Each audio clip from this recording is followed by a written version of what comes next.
Hi strangers, hello. It's been a little while since I uploaded a YouTube video.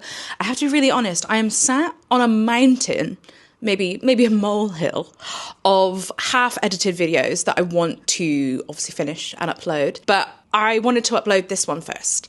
And it's essentially kind of talking about my intentions, my goals for the year. It's one of those things, like I feel like, oh, it's too late. And then I see another YouTuber whose work I really like upload a video. So I'm like, no, this is still valid information. And you know what? My friend is giving birth to a baby today, and that sounds like a new beginning to me.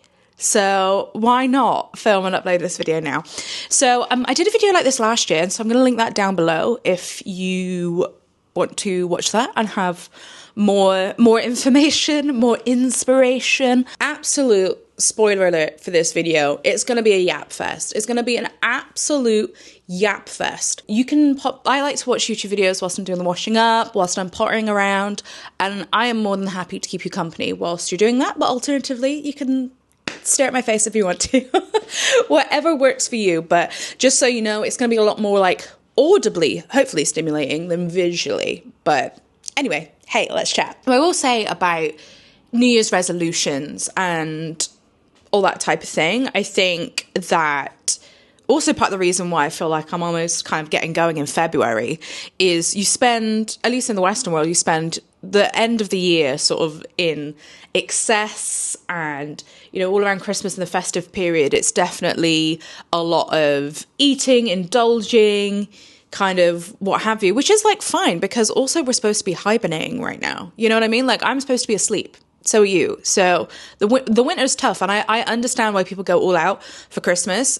Whilst that's not something I necessarily do, I get it, because winter is rubbish. So why wouldn't you want to, you know? Like, I understand having something to look forward to and making something special is cool. Like, I'm down with that. So that I all understand. But then you kind of get to the new year, and then the sort of consensus is, right, okay, new year, new me.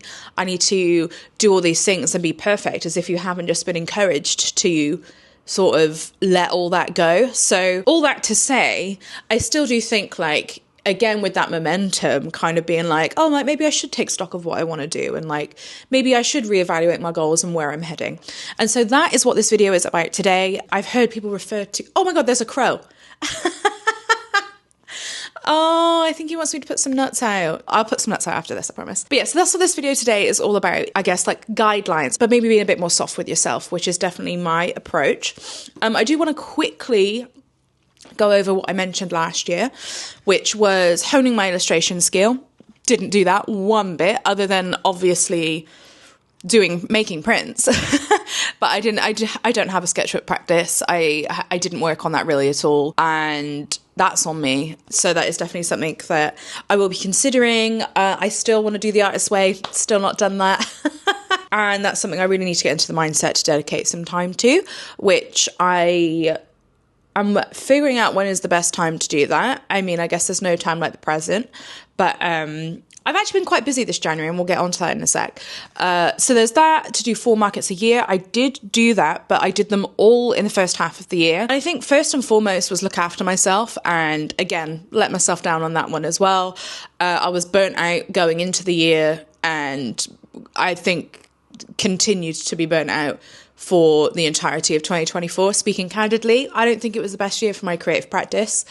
You know, progress isn't always linear. Certainly wasn't the best year for my mental well-being or my creative practice. It's almost as if they're intertwined, but I'm working on it. The only way is up, baby. Kind of after a bit of a flop that was 2024 for me, to be honest. Like, you know, don't get me wrong, there were some highlights, there was some amazing stuff, but I think definitely sort of the last few months of 2024, I was sort of on the back foot quite a lot. So that's also, I think, why I kind of want to take January to kind of recuperate and really focus where I want to be at, and how I plan on getting there.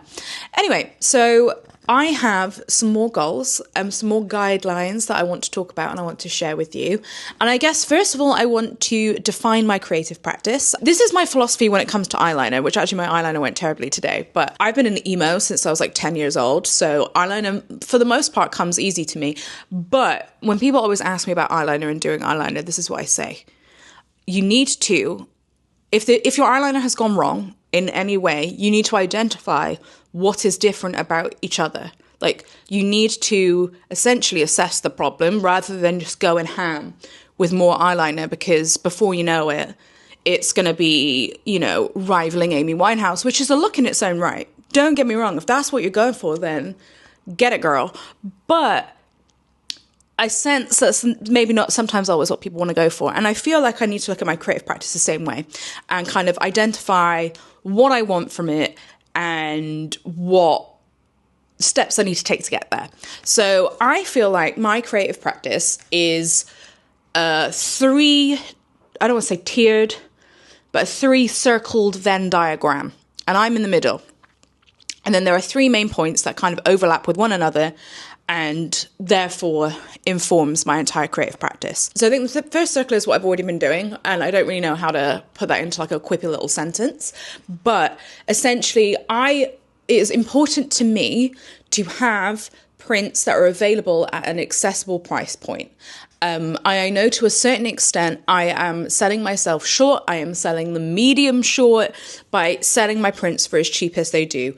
That being said, in my socioeconomic status, could not afford, or it would be obviously, yeah, I could save up for a £300 lino cut. I could do that. You're right. And it could be really, really special and something. And I'm not saying that's completely out of my scope. But the reality of the situation, if I'm saving up £300 for something, it's probably not going to be that. In part because, yeah, I can make my own. But also, it's just not where I am in my life. It's just not where my finances are at the moment. And I would be lying to myself and you if I said otherwise. And I am certain that there are a lot of other people in a cost of living crisis that are in a similar socioeconomic circumstance to myself, that buying fine art or buying more expensive pieces just isn't in their budget. And that doesn't mean that they can't still have wonderful artwork on their walls. And that is the space in which I have been filling. Like, people, when people consider their target audience for their creative practice, any works that they sell, I am considering people that are like me, that enjoy artwork on. I mean, like, hell, look. Look at my flat. I love having artwork on my walls. But equally, on the other point, is I don't want, you could go to IKEA and get like a framed piece, like mass produced. Most of it looks terrible. Some of it looks okay for like a tenner, right? If you want that gallery wall experience, you could get there cheaply if you wanted to. But I think that people deserve to have weird shit on their walls as well. Like, not just, a picture of lips or a New York cityscape. Like, no disrespect if you have that and that's like what you're into, then cool, man. Like, get down to IKEA. They got you.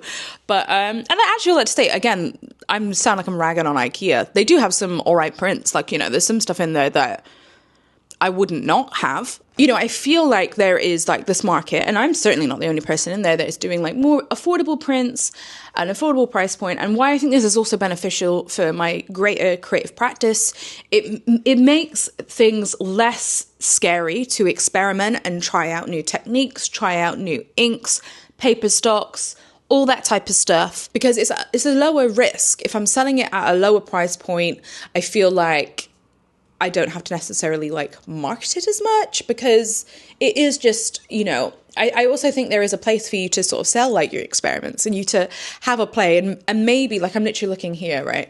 I got next to me this lemon print here. These are actually misprints. Okay, like, let's pretend like the registration is better on this, right? This I did because I wanted to try out reduction liner cut printing, not because I used to go around my grandmother's house and she had a lemon tree and she would make me lemonade, and it makes me think of a simpler time where I had less responsibilities. Like, I'm not saying that there isn't somebody who's got like a print of lemons that doesn't feel that way or has a more deep story, but this was something that I had 2 colors for and wanted to try something out. And that also doesn't mean that people don't want it on their walls because they could like lemons, and maybe they have a story about lemons that they really like. I feel like there is a place for me to have like less deep work and have stuff that is fun and stuff that I've done just for the fun of it, just because I wanted to play and just because I wanted to hone my skill as a printmaker, and also still make work which is suitable to sell at a lesser price point,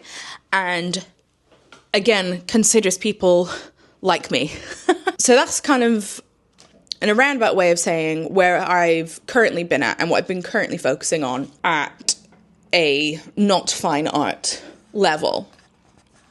But all that to say, as you may know, last year I had my work for the first time in an exhibition, which was a wonderful experience. I learned so much about myself through that experience as well, and I guess where I want my creative practice to go. So all the things that I have just said about my creative practice, I believe, are true, but more than one thing can be true at once.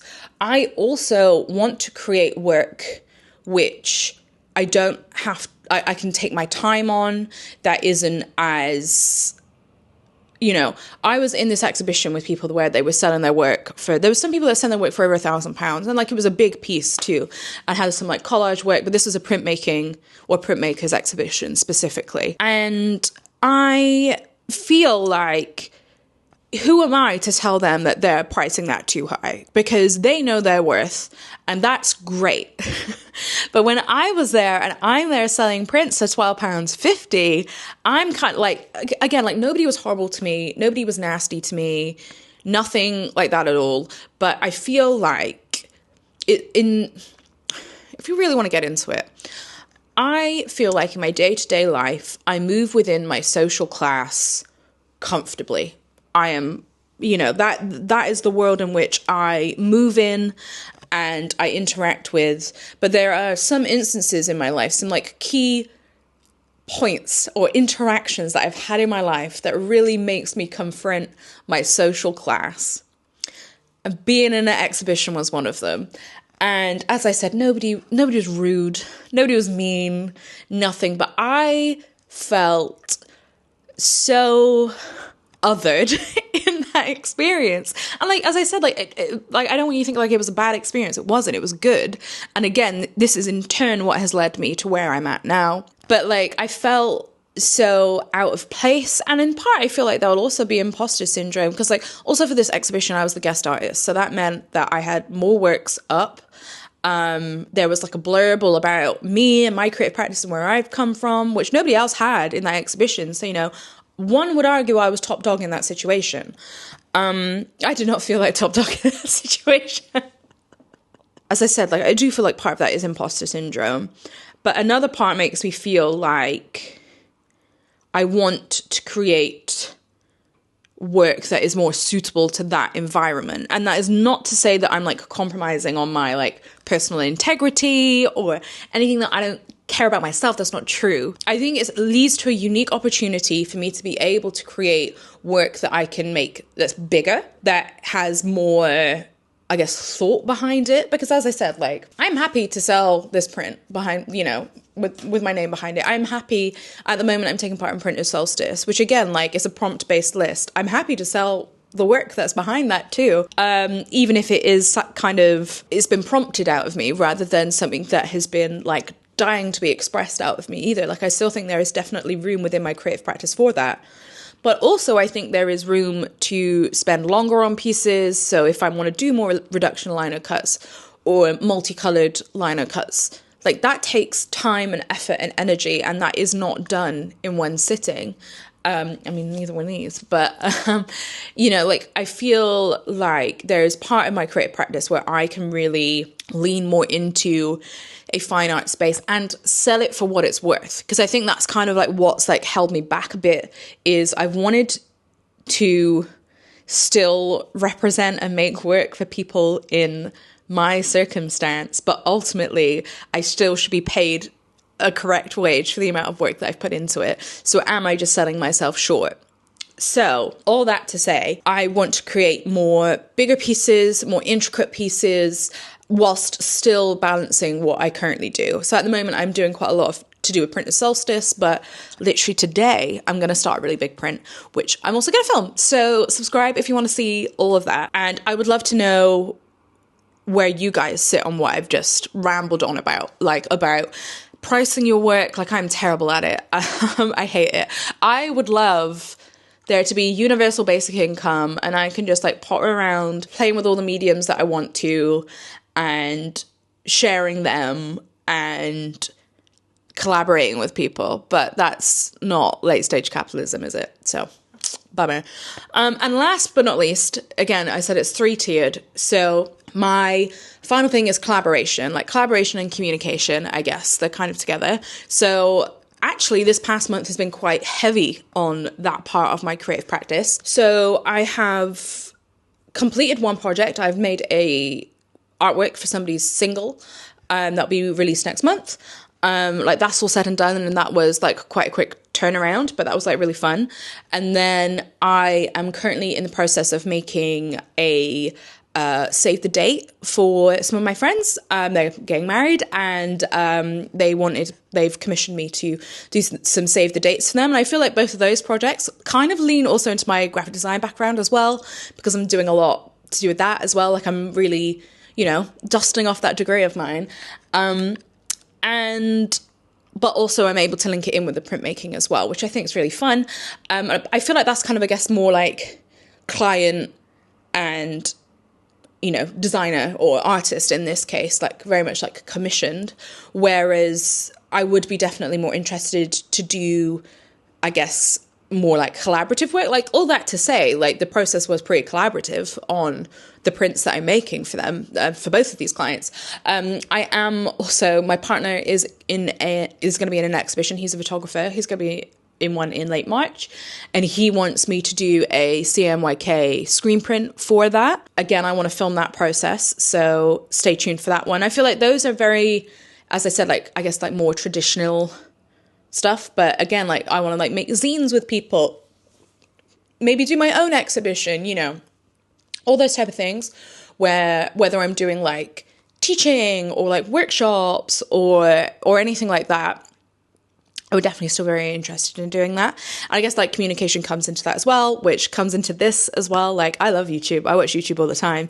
So for me, sharing my work in this way, because, I live in Bristol. I only really do markets in the Southwest because that's where I'm currently at in my creative practice. Money and all that type of thing comes into it, like whether it's like going to be financially viable, all that type of stuff. So I keep it quite local, so I'm able to just drive there rather than having to stay overnight or anything like that. So I would definitely want to do more collaborative work and communicate my work. And this is a great way for me to communicate, is through social media. That's kind of where I'm at. I've defined my creative practice. With all that to say, I have got 3 goals that I want to exude throughout the year. Again, they can morph and change. Like, for example, being in an exhibition, being part of an exhibition was not on my list of 2024 things, but that's something I've done. So I appreciate that there is fluidity here. So the first one, again, is to look after myself and mean it this time. You can't pour from an empty cup. I can do my best work when I've slept well, when I'm eating well, when I'm looking after myself. I'm not here to perpetuate sort of like a really like down and out artist type, because that's certainly not where I make my best work when I'm sort of like in the depths of depravity. Like that's not for me, and I don't think that's sustainable if that's for you either. All that to say as well, I feel like sleeping well, drinking lots of water, all that stuff is stuff that I already know. And I think my problem is always, I'm happy to admit the problem. I'm happy to identify the problem. Like I've just been able to sit here and identify my creative practice to you. Like that's not the problem. And the saying goes that admitting the problem is half the solution, but like I get 50% of the way there. I'm happy to admit it, but then what steps am I taking to do it? So I really am putting myself first, which is sometimes harder than it sounds. But again, this is coming on from last year too. I was really burnt out, and I feel like I have already started making steps to make things easier on myself, therefore better for myself and more productive and soft, which is cool. Next up, I wish to join a master's program. I think, as I mentioned, as part of that exhibition, I got like a lot of anxiety and imposter syndrome and felt really out of place, despite the fact that I shouldn't. I think going back into education, and because I did a graphic design degree, right? I didn't do a fine art degree. I didn't do a, creative art practice, a CAP degree. I feel like whilst there are some skills that I've taken from graphic design, I feel like there are other things that I would learn from being in that environment, and that's something that I want to do. I did actually apply for a master's last year. That was kind of my knee-jerk reaction after my exhibition. I didn't get in, obviously. Otherwise I wouldn't be applying this year. I feel like because I kind of really like turned it around, I got to interview stage, and that again, as I said, I was just really another stage where I was really like confronted with my social class. But you know, failure is a part of life, and I have learned from a few things. And again, I have not interviewed for something for years at this point, so I need to show myself grace. As I said, I'm going to apply again this year. Locally to me, there is a multidisciplinary printmaking degree, which is the one that I applied to. But if I don't get into that again, I will then apply to a fine art degree somewhere else, because I know that I am at the stage and I know I have enough skill set, motivation, all of that stuff to do a degree, to be wanted on a degree. So I'm not worried about. I just need to articulate myself. Anyway, so what I'm working towards in the next couple of months is my application, along with, as I said, a couple of collaborative projects have come up in between, which is great because they can also go in my portfolio. But yeah, and then lastly, I do want to be in part of another exhibition. This is something I've been looking into. The thing is with a lot of, whether it's markets, whether it's exhibitions, all of this type of thing, you always kind of find out about it afterwards rather than the application process. So I feel like last year I found out a lot about opportunities that are annual. And so there are definitely a few things I want to be part of. I know at the first week of March, there is a deadline for a female-only exhibition, which I want to be part of. Looking forward to it. Anyway, I definitely think consistency is what I need to do throughout, rather than sort of yo-yoing, which is definitely how I've done my creative practice up until this point. I think I find it hard to dial it back but stay consistent. And so, you know, see it as a marathon, not a sprint. I do have a part-time job. This isn't my full-time job. I feel like I need to show myself grace in that respect and meet myself where I'm at, and then hopefully move forward. Anyway, I would love to know if anything I've spoken about you agree with, you disagree with, any thoughts, any feelings. I would love to hear from you. If you have any goals for your creative practice, I would love to hear about them too. Don't be a stranger. Comment on down below if you fancy. If not, I am going to have a video up next week, because as I said, I am sat on a bunch of videos. I wanted to get this one out first. So subscribe if you want to hear me yapping some more. Thanks ever so much for sticking around, and I shall see you again soon. Bye!